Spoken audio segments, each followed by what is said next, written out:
Oh, man. Hey, old man on the mat crew. This is Tony Jones over here at another great episode of Old Man on the Mat. Guys, I'm so excited about today. I know I say it all the time. I said it on every episode. I say it on every episode, and everyone's always asking me, are you really that excited?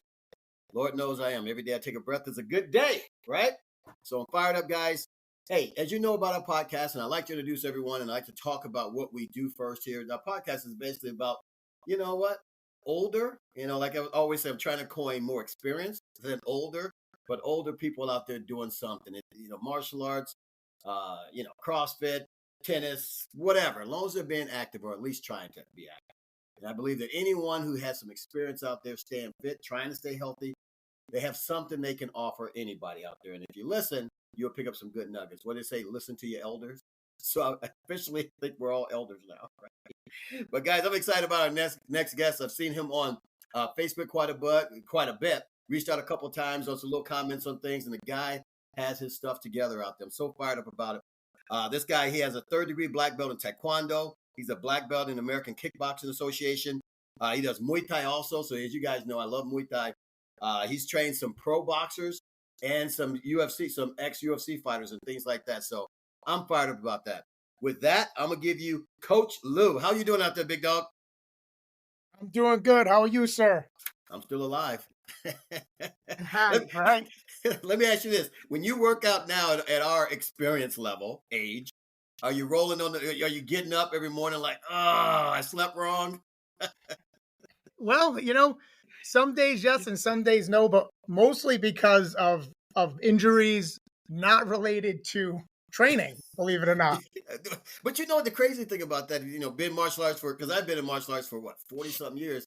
And most people think in martial arts you get injured all the time. It's not really from martial arts. So you had some injuries that weren't from martial arts, right? Too many to count. I don't know if my first major injury was martial arts related or not. The doctors really had no idea. In 2006, I had to get back surgery. Holy cow. Yeah, so they don't really know if it was from the Taekwondo kicking. From what I gather, my Taekwondo instructor wasn't really a fitness coach or had no fitness background. He literally trained under Master Cho. He got his black belt from Master Helio Cho. So he was just like, that was it. He was a Taekwondo black belt, got his Taekwondo black belt in the 70s. I believe 74, he got his black belt. So okay. I think with the heavy kicking, the way that we used to train back then, like ripping kicks in the ear with like not hitting anything. Yeah. Kind of messed the discs up. And wow. And then that was like my first major injury. And then 2016, shoveling snow off a roof. Are you serious? Yeah, I re-herniated 2 discs. Holy cow. Yeah, dude. Shoveling snow. Wow. Yeah. You better find one of the young kids out there. You paid $10 to do it, man. That's crazy. Oh man, it was, and like I knew it right away. And I went to the doctors, and of course, the doctor goes, "Well, we're gonna have to do surgery." I go, "Yeah, that's not happening." Oh. And the funny thing is, when I first had my first surgery, they told me I could never punch or kick again. Wow. And I fought 6 months later. I jumped right back to the ring. Oh yeah. Holy cow. Yeah. How'd the fight go? I ended up losing. I got TKO'd in the first round. I caught a bleeder that just wouldn't stop. I bled for 2.5 hours. Oh, my nose. Oh, and that sucks, man. It wasn't even broken. It just I popped the blood vessel, and it just wouldn't stop. And there was so much blood. The doctor's like, we can't even pack it. Like, wow. It's too much. Oh man, that is. It looked like somebody cut my throat. That's how much blood there was. Holy cow. Wow. Yeah, it was nuts. And the crazy thing is that at that time I was 36, and I fought a kid who was 19 years old, twice my size, and I sat him down in the first round. So I was definitely gonna win, but then he hit me like with the last 30 seconds with like a lazy jab, and my nose exploded. Just at the right angle or something like that. Just the right position, and it just it was spraying. Wow, man. Yeah, 2.5 hours. Even when I was in the locker room after like, doing all the, they'd say who wins and what was the cause or whatever. Even Yeah. in the locker room taking a shower, I'm like, I had gauze stuffed up my nose and it was still bleeding out. Oh my gosh, man. Holy cow. Yeah, yeah, that was Wow. nuts. So, Well, you know, that was old school fighting, man. That's old yeah, well, school stuff back in the day. I come from that age where I'm 51 now. It's rub some dirt on it. There you go. Rub some dirt on it, get back out there, Get back right? out there. Like, I was a football player in school. I was captain of my Pop Warner team. Played high school football, and our coaches didn't want to hear it. Like they didn't. You got injured, walk it off. Yeah. You know, Yeah. Oh yeah. unless your leg was dangling from your kneecap, they didn't want to hear it. Like, Right. And then they'll look at it twice and be like, okay, sit yeah, down. exactly. But So see, think about you guys on the East Coast anyway, because you're in Rhode Island out there at your gym. I didn't mention your gym out there, Emerge Boxing, out in Rhode correct. Island. Yep. And you guys on the East Coast, no joke, man. We got to deal with the crazy weather. It was 21 this morning over here. Oh my God, Freezing. man. Oh, it's like that in Illinois now. It's like up and down. Last week, I think we were thinking about 70, and now it's going to be 20 and snow tomorrow. It's ridiculous. Oh man. no, yeah. I can't wait for the warm weather. Me too, man. I'm trying to get my summer body on, but I've been saying that for 10 years. I feel you. I feel you. Right? Well, let me ask you, what started you in your martial arts journey? When you first started, were you like a little kid, or when did you start? Teenager, and one of my friends was a high level brown belt at the local Taekwondo school, and me and my friends were terrible kids. Like we had this core group that we just ran the streets, causing trouble. Like Yeah. we were always getting into something, and we were at the local fair. We had this crazy big 4th of July celebration every year up at the high school. And so we're all there, we're doing our thing. And my friend Kevin, who was like, he came from like the solid family background. His mom and dad were still together. All us other kids, we came from the broken families. Our mom and dads weren't together. Pretty Yeah. much, our families were like, they weren't great. And Kevin was like that, like the wholesome guy. And he came from a Catholic school into the public school system. And some guy came up to him and said, "Hey, Kevin, when you coming back to class?" So like we kind of didn't know that he was like a badass. Like, Really? yeah, we had no idea. And then we had gotten into a scuffle, and he starts ripping kicks out, and we're like, "That boy's a ninja." I'm like, "What is going on?" Wow. So he ended up coming clean. He's like, "Well, I've been training since like I was 5 years old at Northern Taekwondo. We're all 14 years old at the time." Yeah. And I had gone down and looked at the school, but it was super intimidating. So I walk in, and it's this long hallway before you get to the studio, and people are there's one heavy bag, and there's all these grown men black belts ripping kicks, doing these crazy flying kicks, and yelling and screaming. I'm like, I don't think this is for me. Can I go home? Yeah, so me and my other best friend ended up joining a Kempo school first. Oh yeah, Kempo karate, American Kempo karate, because it was small. We went and viewed a class. There was only a few people in it. So we joined. He ended up loving it. I hated it because the instructor was a complete maniac, to the point where he was hitting us with sticks and stuff. And Oh my God, that's I'm old like, school, man. this guy's out of his mind. So reluctantly, I went back to the Taekwondo school. I talked to my buddy. He goes, "It's not that crazy. You just went on a night where the crazy black belts were there." Yeah. So I went and talked to the instructor. His name was Ray Lannon, Mr. Lannon, and he was like, "Come on." And back then, there was no teenage program. As a teenager, 13 and above, you were in an adult program. In the adult class, yep, exactly. There was no yep. teenage program. It went Yep. 6 to 12, 13 and up. There it is. Yep. So, based on like just seeing what Kevin did, and like I always wanted to do martial arts, growing up watching Saturday Morning Kung Fu. All us old guys have that story. Oh Like, yeah. watching the Kung Fu. And I wanted to learn how to fight. That was my basis for it. Like I'll never forget my instructor the first day. "Why do you want to do this?" I go, "I want to learn how to fight. I want to be a black belt." And he's like, "Yeah, that's not a really good reason why. So I need you to think about why you want to be here and come back with a better answer." And I'm like, Really? I'm like, what's this guy talking about? It's karate. It's like in my head, I'm like, it's karate. I want to kick people. That's right. Right. And he Holy made me like, cow. as a kid, made me go back and really focus on why I wanted to be there. And then I just fell in love with and back then there was only a few things you could do. You could do boxing, you could do taekwondo, or you could do kempo karate. That That was was it. it in my area, and kickboxing. But I only knew about the kempo and the taekwondo school and boxing, and I didn't want to box because I had friends of mine who boxed, and they always were beat up bad. Yeah. Like Oh yeah. I was like, I don't want to do that. Plus, I love martial arts.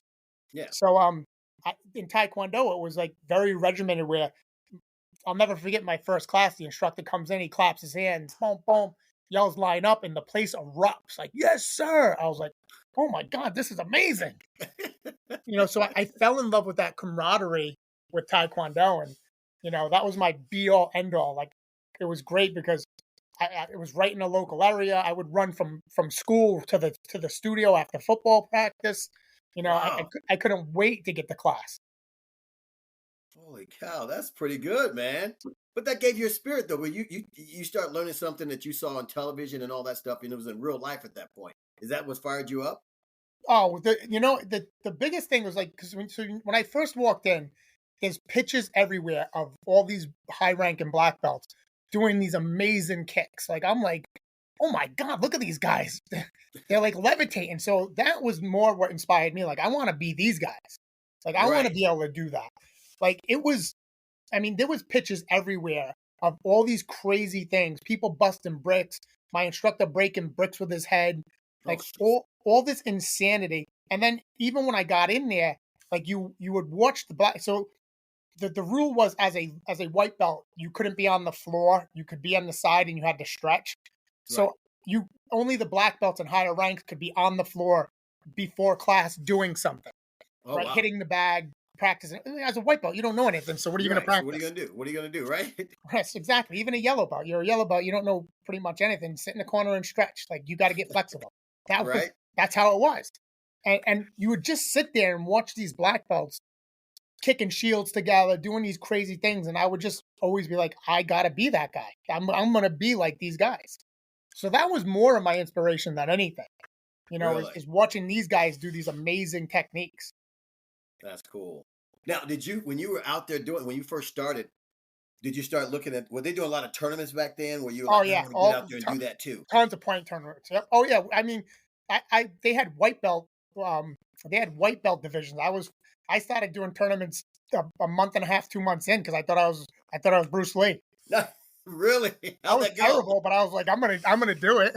Well, you never know. You step on the mat. That's where you learn, man. And the thing about that too is we did everything as a school. Like we went to like when we went to tournaments, we rolled 30 deep. You Oh know, wow. all the higher rank instructors went, or at least 90% of them went. My head instructor went. Like everybody went. Like Yeah. moms and dads went. It was nuts. My mom and dad didn't go, but other moms Right. and dads did.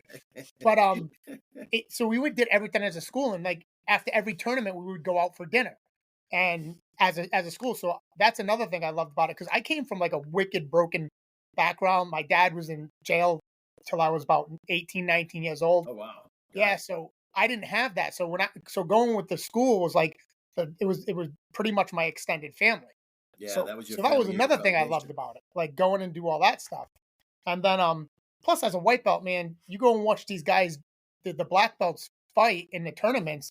You're like, that's another thing. I was like, this is amazing. Like, so and we have over here we have the Ocean State Grand Nationals, which is a huge, huge tournament, and it's still going on today.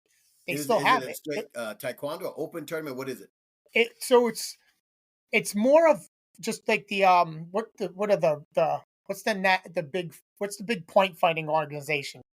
I know Sean about like a lot of Shotokan guys go in there and Yeah, fight so that one. Yeah. it's all open for any styles. Yeah. It's all point fighting and forms. Yep. Yep. That's all they Yep. do is they do open forms, they do musical forms, they do, and then they do Is just the that the level Paul? point Right? fightings. Um, Is it's that the, Paul the Mitchell? guy the guy who started it was Don Rodriguez, who at one Okay, point, different guy. what's that? A different guy. I was thinking. I'm thinking Paul Mitchell. I thought he had one No, too he years was ago. the coach for the John Paul Mitchell team, I think for like Oh. for like 15 years. Oh, okay, got it. So back in the 80s and 90s, Don Rodriguez was the John Paul Mitchell team coach. Gotcha. So he's from around. So he started he started doing tournaments out of his school when like he was a young martial artist, and he had a tiny school, and then it just grew. So, going to one of those shows, like he would, when he first started doing it, he did it at the West Warwick Convention Center. We have like this big basketball place. It was fun, but then he started doing them at like the hotels and stuff, which is, as a kid, you go see that stuff, you're just blown away by it. Oh, it's massive. It's massive. Massive. It's a massive event. Yeah. So that kind of got me into doing that. I mean, I did a lot of point fighting. Oh, really? Yeah. Point fights is different than continuous fighting, but it's intense. It's intense, man. It's wicked intense. But it was one of those things that I loved doing at the time. Yeah. It's just like when I got into American Kickboxing. Like I'll never forget. Every time I went to something new to do, I'll never forget how I found it. American Kickboxing I found because I actually had gotten into a little bit of a disagreement with my Taekwondo instructor. Yeah. And I was out running. I was a big runner. I did track in high school, so I loved running. And I was out running, and I seen this kickboxing sign, and the lights were on, and I'm like, oh, let me go up and see what's going on in this joint. Right. And I'll never forget this. I'm 25 at the time, 24, 25. And I go in the office, now I go in this place, and these guys, it's even more crazy than the Taekwondo Academy. I mean, there's bags everywhere. There's a big ring full of blood. Like, it's just nuts. And no, everybody's got their shirts off. And, you come from a traditional background, like you're not taking your shirt off inside the dojo. Exactly. Right. So I'm like, these guys are half naked. Like, I'm like, this is insane. And what are you doing?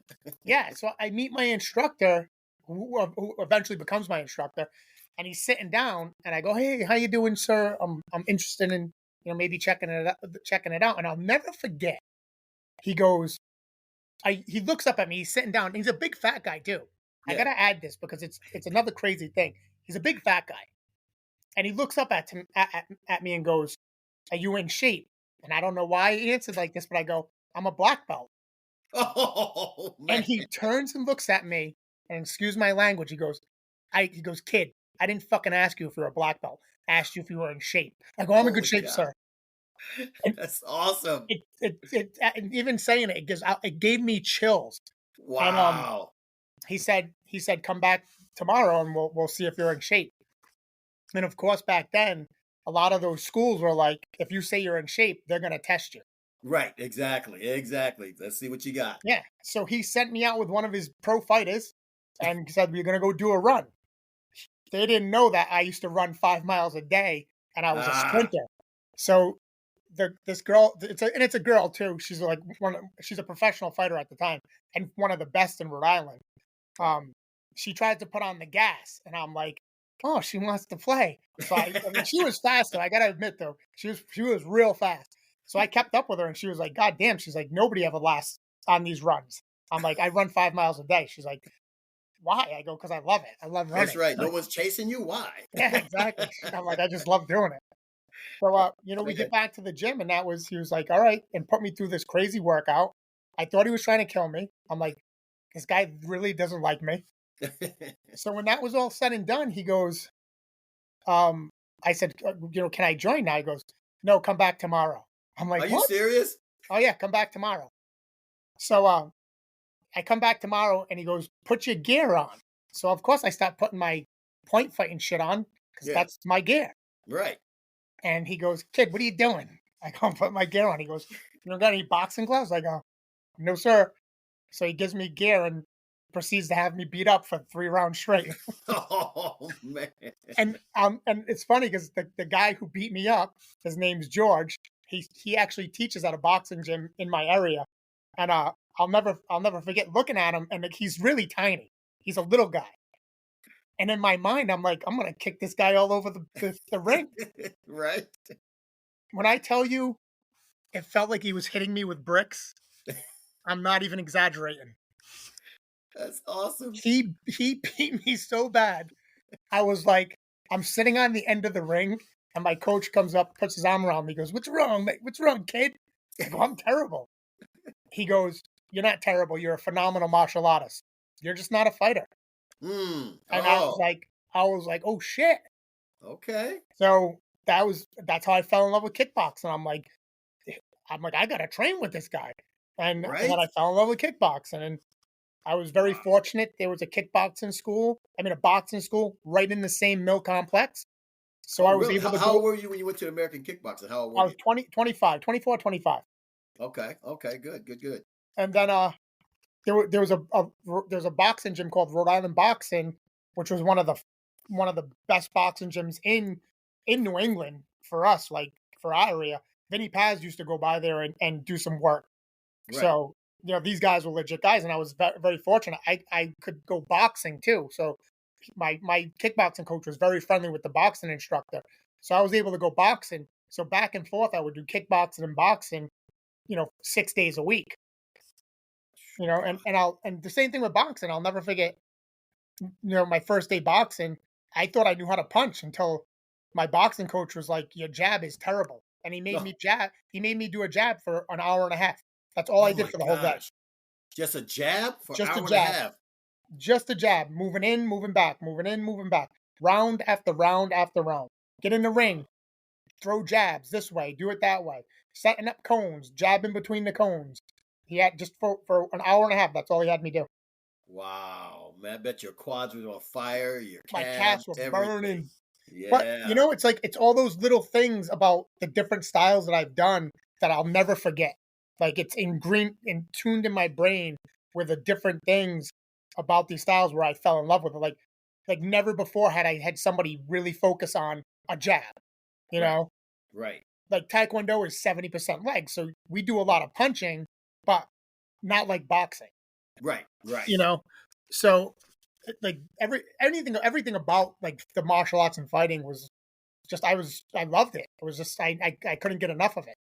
So you found your home in martial arts. That was Yeah, your it home. was it. Everything to do That's with it. cool. That is cool, man. Now, did you create your own system out of all these, or you still have, you know what I mean? Because I know you have emerged boxing. Is that your system you create with the pieces of everything, or no? So yes and no. Um, so I never really. I kind of fell into opening up a studio, and that's even a crazier story. But Yeah, I love it. um, Keep going. so what I did for myself as a fighter, every time I learned something new, I would kind of piece stuff together. Um, and formulate different things. Like, so I was doing question mark kicks before question mark kicks were like the most coolest thing to do. Like, Right. because I would throw half a Taekwondo round kick with a Muay Thai kick, and that became a question mark kick. We just Right. didn't call it a question mark kick, you Pop it know. over the top. Um, so I would take little bits and things, but I fell in love. One of the things I fell in love with the way boxers moved because it's so much different from the Muay Thai guys. It's way different from kickboxing and Taekwondo, and I just fell in love with everything about boxing. So everything to do with my hands, I'm heavy on boxing striking. Okay. When I teach my students, I'm like, people will argue with me about leg kicks and they're like, "Oh, if you keep your stance the way it is, we'll jack your leg up." I go, "Yeah, if I was just a regular boxer and didn't know anything about kicking, so I Mm, kind of yeah. melded everything to my own style and depending on who I was sparring. Like if I was Right. sparring somebody who was wicked flat-footed, I use more taekwondo kicks. If I was sparring somebody who was moving a lot, I'd chop them down with a Muay Thai kick, you Right. know? And then with my kids, I kind of just I teach them a little bit of everything. Like I give them a dash of this and a dash of that. But everything based around boxing. So I always feel Okay. like I tell people I learned backwards. I wish I would have learned boxing first and Okay. then learned everything else because I feel like boxing really honed me in as a striker, even with the kicking, because I was able to put my kicking together a lot better when I understood working more angles with boxing, the way boxers do it, Yeah. than as opposed to the way kickboxers do it, if that makes any sense. Oh, it does. It does. It really does. That's pretty cool. Now, what type of before I jump into that, I was just thinking as you were talking about the boxing because your experience seems just phenomenal. What do you think about the fights that's coming up with Tyson and Paul?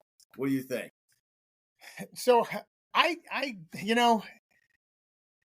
at first I didn't like that kid, but I love what he's done for himself as far as how he built that brand. Like Yes, I yes, love what he did. I loved how, you know, I look back at like, all right, so he's not a professional fighter like on any level like these guys. right. But I think it back about to how Muhammad Ali would go to other gyms and talk trash, Yeah, and yeah. he was very charismatic. So like he's like a modern day, like as far as the charisma goes, he's like a modern day version of Muhammad Ali because he made himself a millionaire by trash talking older martial artists. Like, That's true. you That's know, true. so but I also love his work ethic. I always tell people when people trash talk him, I'm like, dude, that kid puts work in. I'm Yeah, telling you, I know what it looks like to put work in, and that kid puts work in. 100%, he puts the work in. I can Um, believe it. I'm kind of on the like I'm on a fence with it because my Tyson's 57 years old, and Yeah, me being 51. The last thing I want to do is jump in the ring and fight anybody. right. Getting hit. Oh, But yeah. I think I think if Mike Tyson, he's not much taller than Mike, so Oh, he's he's gonna have not. a I thought he hard was. I time. thought he was much taller. Oh, okay. What's that? I thought he was much taller. No, Okay. if you look at him when they pair off, Yeah. he's only like an inch taller. Oh, wow. Okay, gotcha. So based on what I seen him do to Roy Jones, Yeah. um, if he gets on the inside, and you got to look what Mayweather did with one of those kids, you know, and Mayweather's a little guy. Yeah. Tyson's a savage beast. Yeah, he is. And Yeah, he now is. that he's older and settled, I if it is a real fight, because who knows if it's a real fight? Right. Maybe they're just doing it for the paycheck. Right. Right. But if it's a real fight, the way they're saying it is, and Tyson works that inside, that kid doesn't have a prayer. He's never been hit by somebody like that. Especially from that range. Just, No. ooh. And the way I'm watching Tyson do mitt work, his head movement is, if you watch his videos from back when he was in his 20s to Yeah. now, his head movement's better now. Really? That Way guy was better now. phenomenal back then. Holy And cow. he's way better now. Wow. Because you thinking that Jake Paul's watching it, because everybody's watching it, the opponent's training. And I'm thinking these things, well, okay, I can train with somebody to do the same thing again. But Mike Tyson's his own beast. You can't train against that. You know what I mean? In my opinion. I'm You not a can't. boxer. You can't. And the other thing too is what he's doing for the sport of boxing. Yeah. He's making it fun again. Like back when Mike Tyson, like when we were younger, when Mike Tyson and those guys were fighting, and like Mayweather was coming out and all these other guys, it was exciting. It was very Now exciting. It was. it's not exciting anymore. Like the fights now they're boring. Yeah. Yeah, Even good like boy. Yep. I'm a Rhode Island guy, so Vinny Paz was my favorite boxer. Like Yeah. I love Vinny Paz. His fights were exciting. If you watch Vinny Paz's fights with Greg Hogan, they're brawls. It's back It's and a forth fight. action. You don't see Yeah. a lot of that anymore. No one wants to put in the man. Guys looking for a paycheck, and nothing's wrong with making the money, but you got to give a show. You You got got it. to earn that check. Yeah, and what this kid's doing is he's making it fun again. Like Yeah. I will stop watching the UFC. The UFC started getting to the point where I was like, it's so ridiculous. Like Absolutely. I'm like, it's Absolutely. not even fun to watch. Yeah. I haven't watched a pay-per-view on those in years, man. I'm like, I usually watch online just see who won the fight, then I'm going about my day. Not And exciting it's the anymore. same with every sport. Like I'll watch old football games from the '80s Yeah. before I turn on a football game now. Oh man, all the rules and everything. You can't touch their shoulder with your right pinky. Yeah, it's Something like crazy. that. It's It is nuts. crazy, man. Well, speaking of that, so martial arts, what do you see now that's, I won't say bad or whatever, the differences from our old school way of coming through the ranks? So there's a lot of stuff that, you see, we went through as younger guys in martial arts that you won't dare see in schools nowadays. That's child abuse, as they call it, or whatever it is. The What do you biggest think thing about is the not differences? the biggest thing is that I see in every school, not every school, because there are some good schools out there, but 90% of the schools that I see, they don't hold the kids or the parents accountable. Mm-hmm. They I'm not going to mention his name, but I think he's from New England, and he's the inventor of the black belt club. He does the Mm. the 2-year membership. You're guaranteed to get a black belt in 2 years. Oh, jeez. As Yeah. long as you show up and Yeah. you get 2 classes a week. It's a check. it's really the point where it's teaching kids the false sense of achievement. Yeah. You know, you're not accountable for being late because, oh, mom and dad, couldn't make it. That Right. wasn't a thing when we trained. Like No way. you didn't show up late. Yep. Yeah, Like it wasn't heard of. it doesn't matter if your parents, what was your parents' fault. You're the Yep. student. You're paying the price. Yep. Um, Get on those knuckles in the corner. Let's go. That was it, man. not Mm. not no. I see a lot of schools with no repetition. They Yeah. don't drill the kids on a technique. So you see it all the time. You see black belts that they don't really have great technique because they don't drill enough. Right. And there's no requirements. Like when I trained, you had a minimum number of classes you had to make, and it Right. wasn't two. It was like, Right.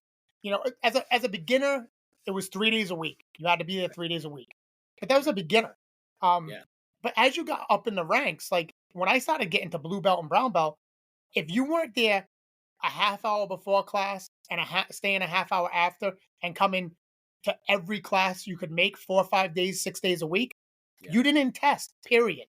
Yeah. That wasn't it. And That's they old didn't, like, school. even if, like, so we had a like set number of classes, like you had to do 30 classes a month or Right. 30 classes every 2 months to test. You had to make sure you had 2.5 to 3 months. Right. It was 30 classes. So you had to have at least 10 classes a month, right? But that still was like a loose requirement. If you were a good higher rank and you showed up and put your form in and your form said you had 30 classes in 3 months, my instructor would hand it back to you and go, yeah, try again. Come Yeah. back when you put 40 classes in, Put the 50 work in. classes. Like my school was open 7 days a week. So Right. and they had a morning class, an afternoon class, and usually 2 night classes for my age bracket. So there was no excuse for you not being there 4 to 5 days a week. Right. So Any time of day you're there. He's yeah. there. Yep. So as a high rank, if you wanted to get your next belt, you showed up to class, regardless if you wanted to or not. Right.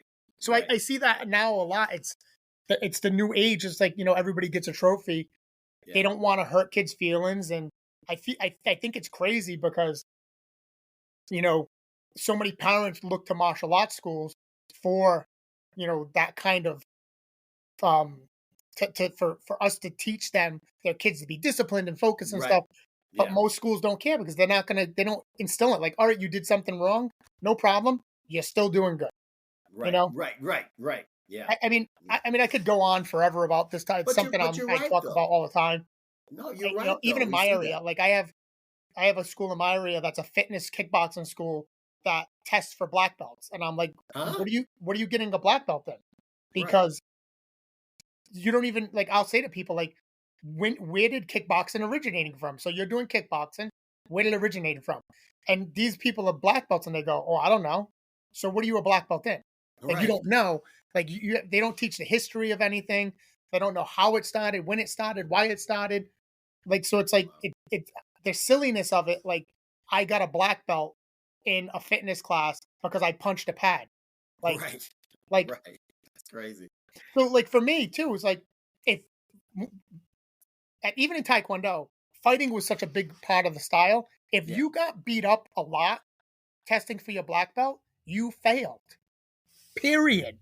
Like, you couldn't just go up and have a good test because you could do a form properly, but Right. not utilize your skills in a situation like a sparring match. Right. If you got handled too much, you didn't pass. You're done. You're done. Yeah. So, and I was very fortunate because I was such an egomaniac. Yeah. I trained harder than anybody in my group. So, like, there was all these different groups that would come up together. And Oh, one yeah. of my black belt tests, there was these three kids. This kid Andre, this kid Mitch, and this kid Brian. Brian was from another studio. We would test with 4 or 5 different places. So it was part Oh, of really? Yeah, we had this organization called the Eastern Taekwondo Federation, and we would test with different schools. Was John Lima, Stan Bogdan, my school, and then this guy Tommy Bakalakis.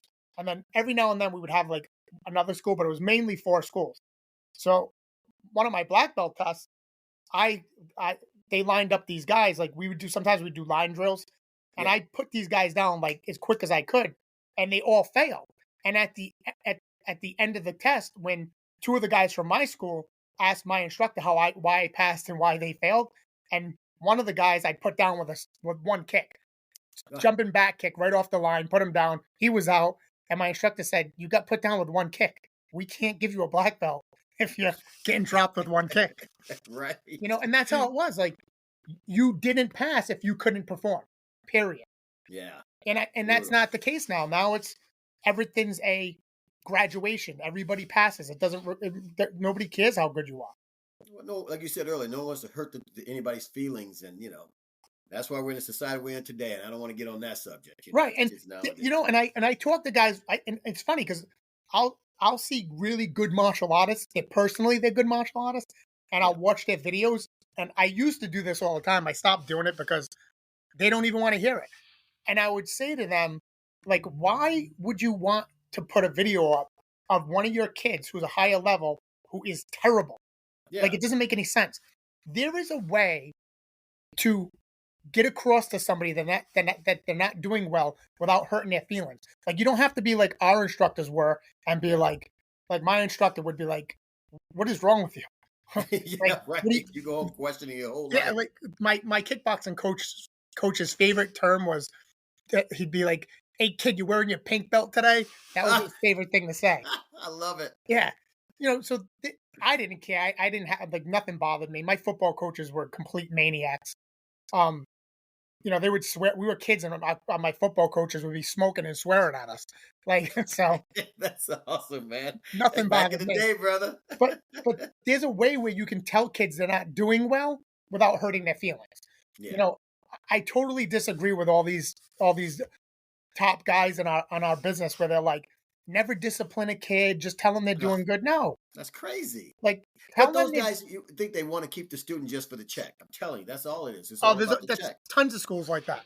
Yeah, and I get it. Like, hey, listen, if you're running, there's a kid in my area who's got a huge school. He does the after school program. He's got the biggest summer camp going. He's a good businessman. He's well spoken, but he's a terrible martial artist. Like, it's not his fault. His instructor is a terrible martial artist. So and you agree, there's terrible martial artists, terrible students. Yeah. Right. So, but they're good businessmen. Yeah. They have big schools. So I get it. Like, you want to make money. I understand that. Yeah. You're not passionate about the training. You just want people to feel good and have a good time. And in my opinion, that's a problem. And not even just martial arts, in all aspects of our life. Yeah. Just because you want somebody to feel good isn't like McDonald's. McDonald's is $1 billion a year company. Doesn't mean they're selling good stuff. Exactly. Good analogy. I like that. That's true. Yep. Exactly. And for me, like, I've tried it a couple of times to downplay my training and get soft on people. And at the end of the day, I don't feel good about myself. Like, I could care less about the money. Yeah, I get what you're saying. And but for personally, I don't feel good. I'm like, I'm doing these kids a disservice. Right. You really are. You really are. Because those kids that stick around for just the lovey-dovey, man, the real world's going to eat them up, man. And again, so I have a boxing studio, but I'm a martial artist. I'm transferring over to a boxing studio because every boxing gym I've ever worked at or trained at, they don't sugarcoat anything. Like, even today, a few of my good friends own their own boxing gyms, and I'll watch their videos, and I'm like, dude, are you trying to kill your kids? Like, but I'm like, good job, man. I love it. I love seeing your kids working that hard.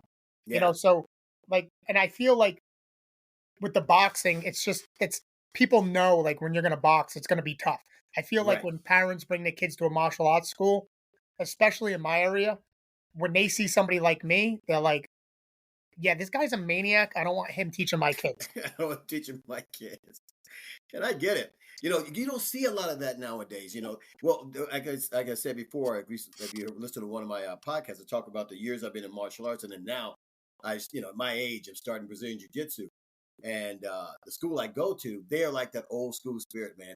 They have fun with everybody, but my God, they work you like you stole something. And I love that, man.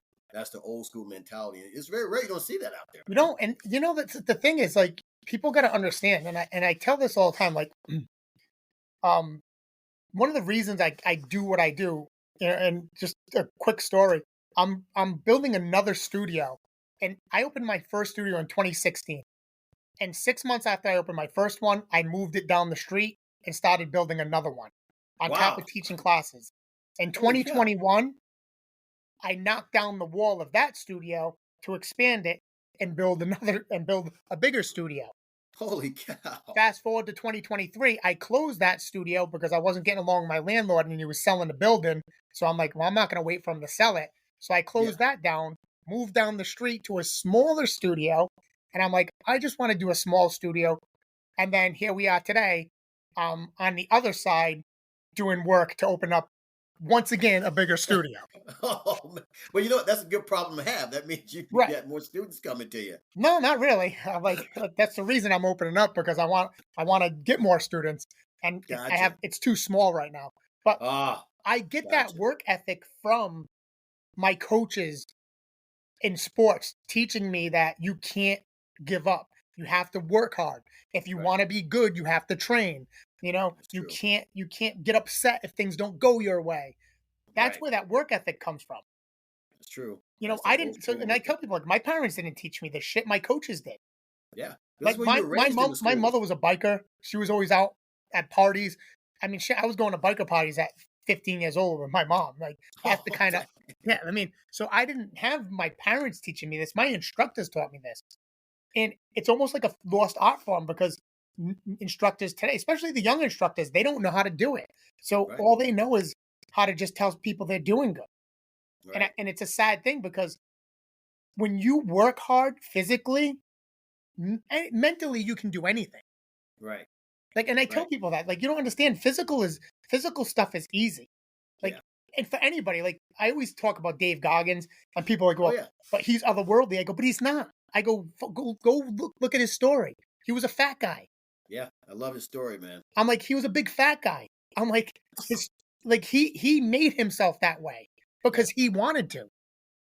Yep. In a short period of time, too. I mean, I don't recommend Insane. anybody running on broken shins and taping them up. Right. That's a different mindset I mean, right that's a there. little bit of different. I mean, but in a sense, I have the same thing. Um, Yeah. talking about back surgery, you know, when the doctor told me I'd never fight again, 6 months later I fought. 3 months later, I was smashing bricks with my head Oh, at the Newport Black Ship Festival with the Chinese drummers in the rain. You know, oh my so yeah, gosh. so you know, I was telling you earlier, right before the shutdown for COVID, I was in my bathroom and I fell and fractured 4 ribs. Holy cow, Then the man. gym That's was shut down. Dude, wow. I was punching heavy bags 5 days later Wow. just because people said I couldn't do it. Holy And I'm like, cow. no, you can't do it. You know, and that's good. And that's people's mindset I find across the board. I was having a conversation with a lady and she's a bigger woman. And she was like, but you got to understand, Lou, somebody my size doesn't want to be you. I'm like, you should want to be me because it's my mindset that you're going after, not That's the what you want. physical count. Like you're never going to have the physical abilities I have because you're never going to train the way I train. Like Right. I was one of those guys that, like I said, I would run from football to taekwondo. Wow. You know, I couldn't get enough of working out. You know, so but the mindset about training, people that's where people lose it. Everybody looks at training or working out as a chore. Like, oh, Yeah. I got to work out today. I got a student of mine the other day. He messaged me telling me his chest was sore. I go, so are you going to cry about it? Or are you going to come to class? Oh, And okay. and he goes, oh, I'm going to come to class. I go, okay. Just let you And know he I don't feel well, right? yeah, Oh man. like that's the thing is like people are losing that ability to push themselves even when like it's easier for them to lay down and I get it. Like, listen, there's some times where I'll take a day off and I won't do anything and I'll watch. Well, recouping is a whole different Right, story. but You have to. but I tell people I'm also 51. Yeah. Like, do I need to take a break? Not really. I tell people all the time, like, you don't need to take a break. Look at I go watch Sylvester Stallone workout at 74. I'm Yeah. like He's still out there doing it, man. he's 74. I'm Yeah. like, if if he's doing it at 74, you can do it at 33. Right. But Right. people's mindset is I can't because like that whole thing. Like I love when people are like, oh, you gotta rest. I'm like, yeah, you gotta rest. You rest after you're done working out and you get your 8 hours of sleep. That's your That's when rest. you rest. Yeah. I'm like, if that was the case, then when people were and I've never been in the military, but I have a lot of friends that have. If that was the case, if you go to boot camp, they would give you a day off in boot camp. That's true. That's true. But And that ain't happening. do they give you a day off to rest in boot camp? That ain't happening. No, because you don't. Your body needs to rest at night when it's sleeping. It doesn't need a day off to recuperate. Like Right. people don't. If you're fueling your body properly, and you know this, Oh yeah. if you're fueling your body properly, you can work out 6 days a week Yep. Yep. as Yep. long as you're Exactly. eating right, sleeping right. But people's mindset is like, no, I can only work out 3 days a week because I need to rest. But that's that programming too. Everyone, what do we say? Workout routine: Monday, Wednesday, Friday. That's their 3 days. Mm-hmm. Monday, Wednesday, Friday. That's all what I hear a lot of times. That's their workout days. Nothing wrong. If you're injured, I get it. But you know what? You're right. You can go as long as you need to go. But injured, know? really? If you're injured, I see. This is where I split hairs with people. Like, what kind of injury is your leg broken off, or do you have a little bit of a sore muscle? Good And point. Very good point. listen, I proved it so many times with my injuries. Like people are like, you're going to injure yourself more by not resting with fractured ribs. I'm telling you, I got a video. 5 days later, I was punching heavy bags. Oh, 30 days later, I was back to work carrying sheetrock. jeez. Within 2 months, I was back to training because your body will only react the way you want it to. If you think that you're going to injure yourself more, your body will react to that. People, the Yeah. psyche, and this isn't my opinion. These This are facts. scientific proof that the more you think negatively about an injury, the harder it is for you to heal. That makes sense. So Do you read any books or anything like that on those subjects or no? I listen to a lot, like a lot of podcasts, a lot of Okay. I don't read per se. I listen to like on audiobooks. Oh yeah, that's the same thing. Yeah. But so this is how I got into this stuff. Once I got the back surgery, that was like the first time I was ever nervous about going like do anything. It was a big surgery. My whole life I hadn't really had only like minor stuff. I'd broken up like my knuckles and my ankle and a bunch of toes and stuff. Holy cow. And that was like the first big thing. I'm like, and so when the doctor was like, you're never going to be able to go back to martial arts or lifting again if you want to live a pain-free life. And I was like, that's not an option. Like this is my life. Like, Right. it's not. So that's when I really started getting heavy into reading books about mindset and, healing yourself and, all that other stuff. Like, I don't believe you can shoot chi bullets out of your hands and knock people over. Yeah. But I do believe, I did Tai Chi. I got a background in Tai Chi. Okay. I did that after back surgery because I was like, I want to really get into this. So, there is a real part about how you can harness energy in your body. And the Chinese call it the dantian. That's where your energy is stored. Okay. So if you can harness everything in your dantian and really focus on it, that's why like guys who meditate a lot, Yeah. like they can heal quicker because if you read anything about meditation or the positive thinking, it's all about transferring the energy to your body and your body will follow. Like it literally will. Like think about this: if you stub your toe, and it's so hard to explain. When I try to explain it to people, they're like, "Oh, it's hocus pocus." No. If you no, I don't stub believe your that at all. toe and you focus on that pain, it gets 10 times worse. Yeah. It's a mental thing. Yeah. It's a You're mental thinking about thing. the pain. Yeah. You focus on the pain. And people do that all the time. Like I'm like, there would be no professional sports if people focused on the pain all the time. So That's true. in my opinion, I don't think I don't think any injury. I don't care if it's like obviously I don't think if you get surgery, like knee surgery, you're gonna start kicking heavy bags the next day. Right. But I think if you focus on it more, and here's a perfect example. My brother's a very big guy, and he just had back-to-back knee replacement surgeries. And the first one, the doctor said he was doing so good that because I think because he stayed positive, he was healing quicker, right? Okay. And I say because he stayed positive, he didn't get negative about it. But then he had to get the second one because he wasn't strong enough. So he got the second one and ended up getting a bad infection. But Ugh. so like if something like that happens, like you have to get back-to-back knee replacements and you get an infection in one, Yeah. obviously you're not going to be kicking heavy back. So I'm Right. not talking about the extreme. I'm talking about like, all right, you fractured a rib. You can do one or two things. You can lay around on the couch and baby it all you want, or you can Yeah. get up and move around and not think about it. You'll heal a lot quicker. That makes sense. Now, on that same subject, then, if people are our age, let's say if we have a guy that comes into your studio, he's our age, he's just starting out, never had any martial arts or boxing, any kind of training. What would your advice be to him? I always tell them start out slow. I'm like, give me 3 days a week just to get your toes wet. I'm like, and then increase it from there. But I always tell people I need minimum 3 days a week. Okay. And if they tell me they only can do one, I go, okay, bye. Wow. I can't do anything with anybody once a week. So Well, I that makes sense, I'm though. a big believer. I tell people all the time, like, you should be doing something. I don't care if it's just like I love bike riding. Like my favorite thing now is mountain biking. Okay. And in the summer I'll do 20 miles a day, every day. Holy cow. Holy Yeah, cow. I love it. It's my favorite thing to do. So I tell people like you don't have to be extreme. Like you don't have to do what I'm doing. Like you don't have to be a maniac, Yeah. but do something every day. Get outside and walk. Go for a run. Go for a jog. Hit a bag. Do some squats. Shit. You can do a 35-minute workout. Even though I'm not a fan of 35-minute workouts, but at least if you're doing something 30 minutes a day, you know, You're you're doing you're something. you're doing something. Yeah. Yeah. That's pretty cool, man.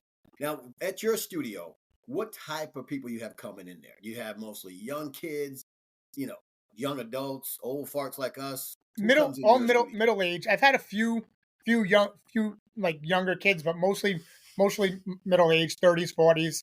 Okay.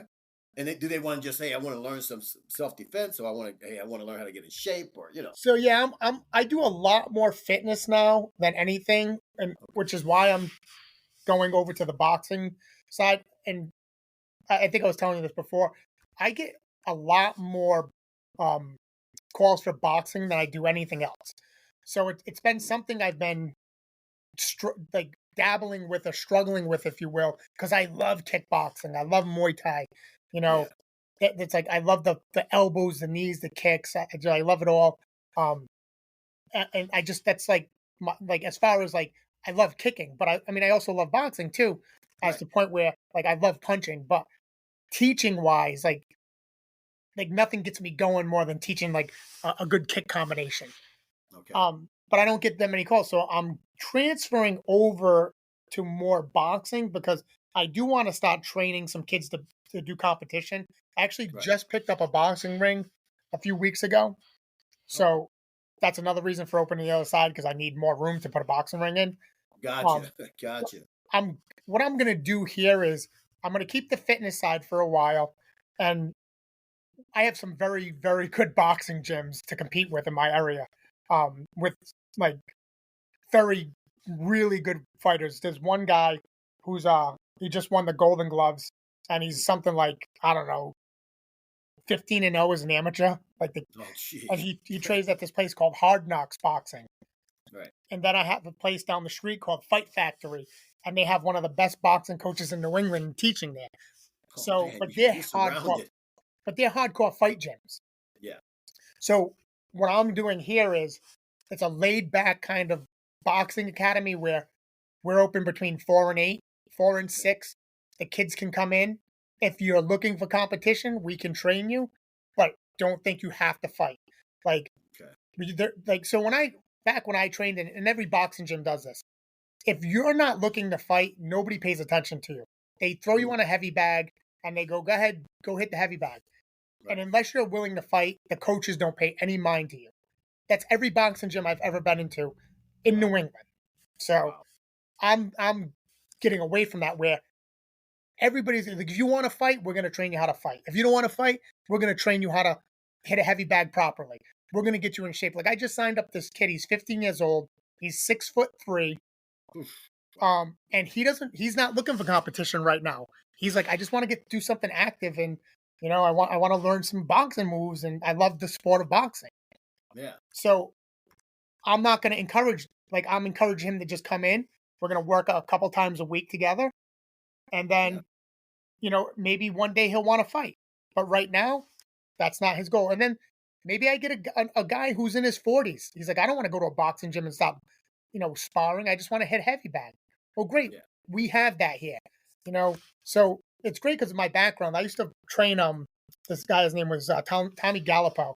He was 22-2 as a professional fighter. I actually fought on a card at Madison Square Garden, and I was one of the only 5 guys that could hold pads for him because he was so fast. Wow. So yeah, so my background, like I've trained a ton of fighters. I was a fighter myself, amateur kickboxer. So I have the ability to do both. Like I can train you if you want to fight, but you don't have to. Right, I want to keep it laid back, and then the kids who want to fight, we have the opportunity for them. Okay. And that's going to be out of the Merge Boxing. When is that going to switch over? What's that? When are you going to be done switching everything over? I'm shooting for to do the grand opening May 1st. Okay, that's right around the corner. Okay. Yeah, I've been doing construction. Started construction yesterday on the other side. So. Okay. Now, do you teach like self-defense seminars too out there? I used to a long time ago. I got away from it because as I started training and learning and stuff, I slowly realized that most people don't want to put enough effort into their self-defense training, and they think they're gonna take one class and they're gonna be able to defend themselves. Yeah. So I actually started writing a book on self-defense, and it just went on the wayside because my take on self-defense is, and people argue with me this all the time. I'm like, you want to learn how to defend yourself, learn how to box, learn jujitsu. That's it. That's all you need. If you can punch somebody and you can protect yourself on the ground, you're going to be fine. Now, if you want to learn some elbows and knee strikes and all that other stuff, that's the icing on the cake.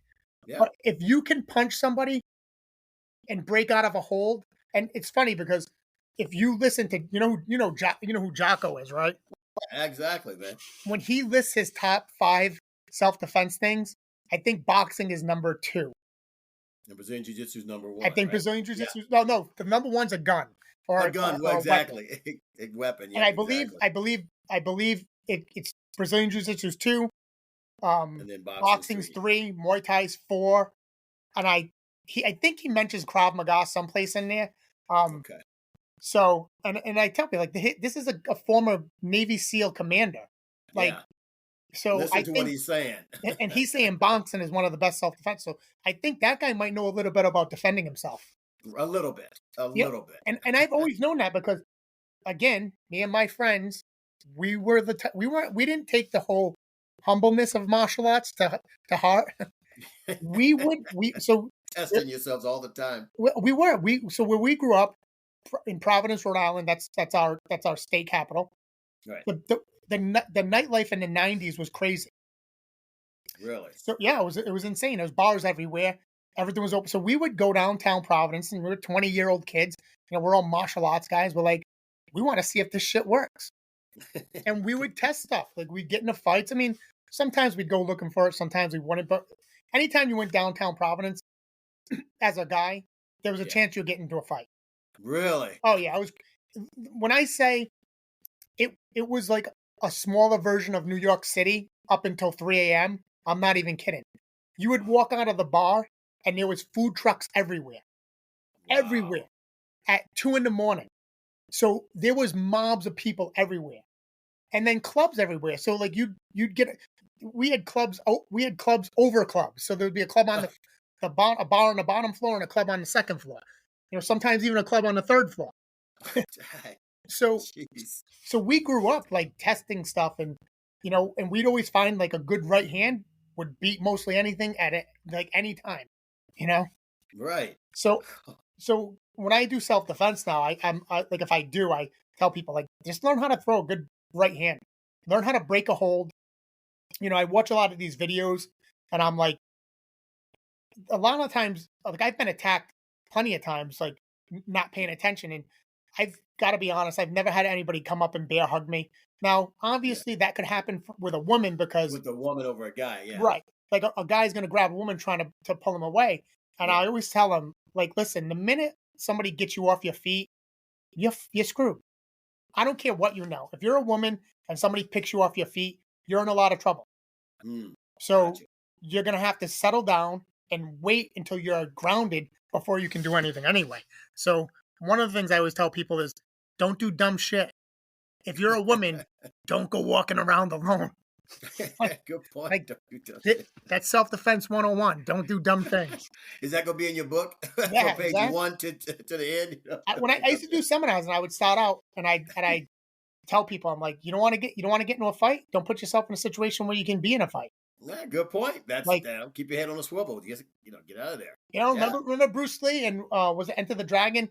The art of fighting without fighting, and he yeah, puts the guy in the boat, yeah. I love that scene. That's perfect. right? And it's the perfect thing. It's like I could teach you everything you need to know, but to be honest, once that fear grips your soul as a woman, Mm, I it's mean, it's going different. to be tough. You got to be able to overcome that fear. So, That's it's true. hard to teach. I feel, in my opinion, it's hard to teach self defense, like to any people who don't want to put effort into it. Well, yeah, that's it right there. Because a lot of times the self-defense seminars, they want that to be their only course, and they have the magic pill to go out there and defend Correct. themselves, and it's just not going to happen. It's not. Now, what do you think about? How do you feel about weapons like firearms and knives, things like that? Do you train in those or? I do not. I've dabbled in it in the past. Um, but I used to have a real good friend of mine who has one of his friends is a firearm instructor, and one of Mm. the things he used to do, he'd come down and he'd shoot us with paintball guns, and he would go try to defend yourself, and he would teach us the moves, That's and cool. and you were always getting shot. Like he would bring down like he had like this this chest thing he made that so Yeah. like because I don't know if you've ever been hit by a paintball, it Oh, doesn't I feel have good. it. It He had this sucks. he had this chest thing he made, and you'd put like, obviously you can't put it to your head, so he'd Yeah. put it to your chest, and he would go, "All right, try to stop." And this is a paintball gun, and 90% of the time, even the guys who are really good, he would be able to shoot them. Oh, absolutely, So absolutely. I always tell people like, you know, I was taught like if somebody pulls a gun on you and they don't pull the trigger right away, they're probably not going to shoot you. So just give them whatever they want Give them what they want and move on about and your move day. on. I mean, Exactly. i- if you think you're going to get shot, you probably have a 50-50 chance of moving the gun. Um, Yeah.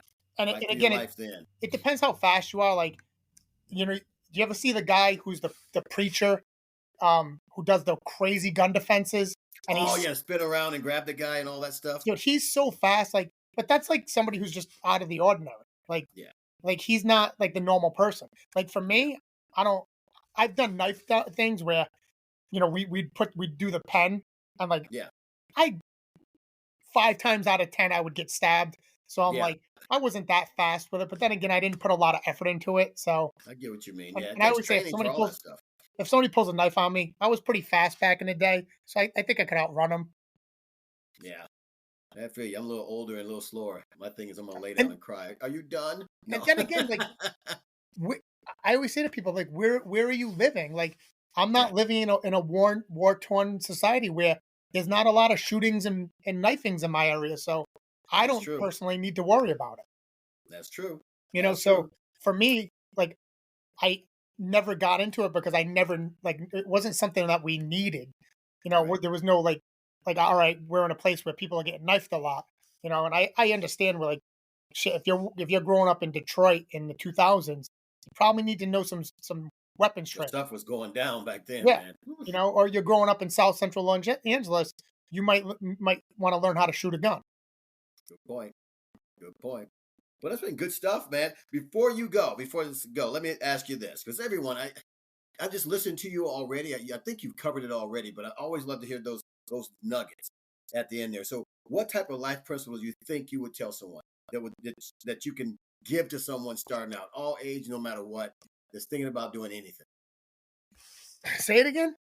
What type of life principles do you think you can give someone, or something you live by that you can impart on someone else, saying, "Hey, if you're looking to get better at martial arts, if you're looking to get better at boxing, if you're looking to get better at life or anything, this is Oh, what you should be thinking of. number one, never listen to anybody telling you can't do it. That's the Yeah, biggest thing. I've lived my life on that principle. Doesn't matter if somebody tells you can't. Just because they tell you can't doesn't mean that means they can't. Doesn't mean you can't. right. Um, always go after. Always do everything with 100% passion and drive, and give it your all, regardless of how bad. Maybe in the beginning it's terrible. To be honest, I struggled with martial arts. At one point, my instructor took me in the office and said, "Not being mean." He's like, you're just not getting any better. Like, Wow. this might not be for you." Like, when I played football, I excelled immediately in football. Yeah, It just was something I was good at, martial arts. And it wasn't until I got like to the blue belt, brown belt level where everything clicked. But I didn't listen. I was like, "Yeah, I'm going to be good at this."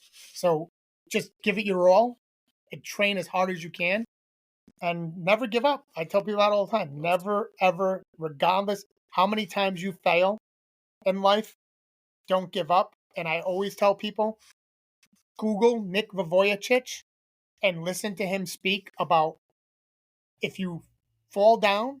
And I don't know if you know who Nick Vujicic is. no, I haven't heard of him. He's a guy who has no arms and no legs. He's from, Oh, I know you're talking about. Yeah, yeah, yep, yeah. That guy, he can swim and everything he else. does everything. And he does this Yeah, routine where he falls over. And he says, if I fall over and I fall over time and time again, or 100 times, and I keep trying to get up and I give up, will I ever get up? And mm, I'll never forget when I watched that first, I seen that the first time. I'm like, here's a guy who shouldn't be able to get up if he's fall over. He doesn't have arms and legs. right. But here he is. He found a way where he can get himself up without anybody's help. So that's the other thing. The biggest thing is don't give up. No matter how many times you fail at something, don't get discouraged. What do they say? The third time's the charm. Maybe Yeah, sometimes the 10th and the maybe. 15th time's the charm. That's Look at awesome, man. look at. I can't remember the inventor, but one of our inventors, he tested something. What was it? a The hundred light bulb or times. something crazy amount of times. Yeah, Yeah, and on like the 101st time, he got it right. right. Colonel Sanders. Oh yeah, his recipes. Yeah, you're right. You're right. He didn't open up KFC till he was 65, Yeah, and old man. he was told by a ton of people that it would never work, and he did it. Do you know what the number one best selling book in the world is? The Bible, right? No, but not besides the Bible. Okay. The second best selling book, I don't know. What's that one? Chicken Soup for the Soul. Oh yeah, I read that years ago. Oh So yeah, chicken soup for the soul. I tell people this all the time. Google their story. They were told by hundreds of publishers that it was going to be it's the stupidest book. It was no good. They weren't going to do it. They went to a publishing convention, Yeah. and they were like beat up because again they got all the no's, and they were on their way out, and they decided to stop at one more booth. And the publisher's like, "We like it. We'll give it a shot. Maybe we'll start out." They told him like we'll start out with something like 20,000 copies, and Yeah. the guy goes, "Oh, we need like 1 million. We're gonna sell like 1 million copies." And they laughed at him. They were like, "Yeah, right." And it's the most sold book around the world in all these crazy languages. And if Wow. The those chicken guys soup. would have That's a gave great up, book.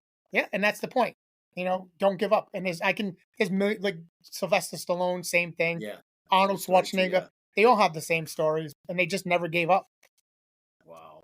Well, brother, I tell you, these are good principles, big time, man. You know what, Coach Life had? I enjoyed this conversation, man. No joke. I love the way you think. I love your mindset. But before you go, how can people reach you? So my website's emergeboxing.com. And then my phone number is 401-374-6132. Facebook Emerge Training. Facebook is Lewis Anthony. And then Yeah. my Facebook page for the business is Emerge Training Center. And of course, TikTok is Emerge Training Center. Instagram, Crew Lou is how I go on Instagram. So Crew Lou. all those Okay. ways. All right, man. I'm telling you, this has been great, guys. Just listening to this guy, everybody. I'm telling you, get out there, out to the Rhode Island, listen to him. The guy knows his stuff, as you can tell from this. He knows his stuff. He has vast experience in martial arts, boxing, training. training anybody. He can train professional fighters. He trains some amateur fighters. He knows his stuff. But guys, I'm telling you, take some time, go out there, get to know Coach Lou. You'll find him all over the place. But Coach Lou, this has been great, man. I appreciate you more than you know, brother. Had a great time with you, man. We'll talk soon. Take care of yourself, brother. All right, bye.